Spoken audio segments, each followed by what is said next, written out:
Bonjour à tous, je me réjouis de vous retrouver sur le podcast de la Voix de la Vente. Ce podcast qui va vous donner envie de mieux vendre en moins de 5 minutes.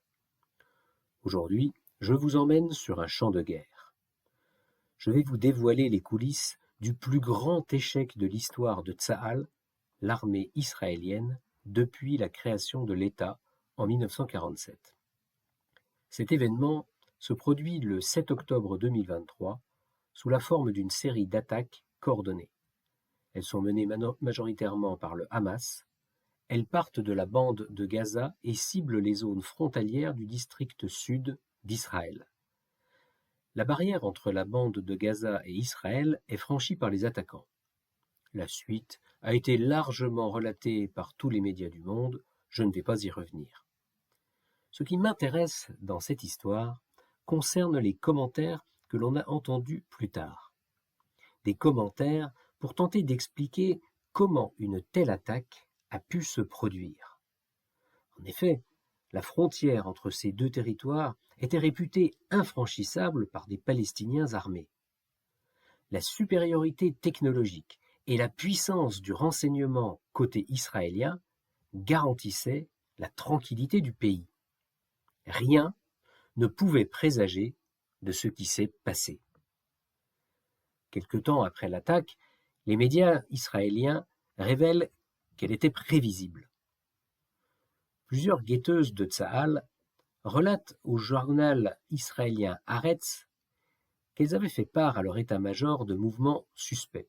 Je cite : « Un mois et demi avant le début de la guerre, nous avons vu dans l'un des camps d'entraînement du Hamas une réplique d'un poste d'observation de l'armée comme ceux que nous avons. Ils se sont entraînés à l'attaquer avec des drones. Nous avons hurlé sur nos commandants qu'ils devaient nous prendre au sérieux, que quelque chose de grave était en train de se passer. Que s'est-il passé ? Rien. L'attaque a eu lieu. Pourquoi ? Parce que ces jeunes femmes disaient des choses différentes de celles que disaient les cadors des services de renseignement. Entre une jeune femme guetteuse en bas de l'échelle et un agent secret, on ignore la première pour écouter la seconde. Alors pourquoi est-ce que je vous raconte cette histoire ?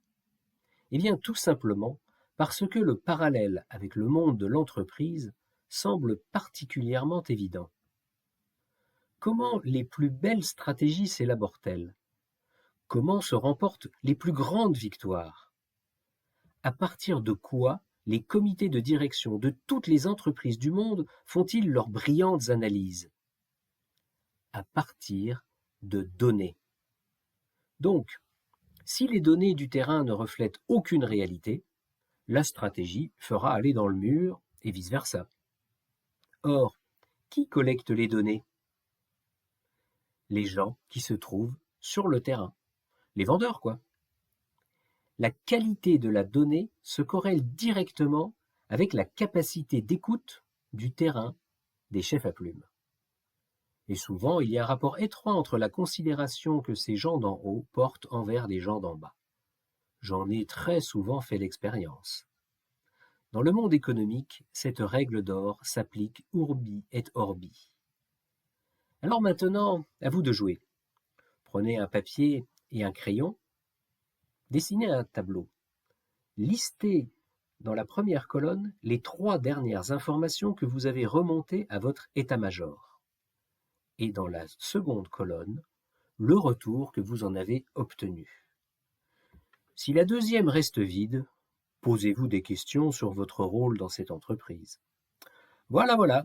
Sur ce, je vous laisse et je vous dis à jeudi prochain. À bon entendeur. Salut !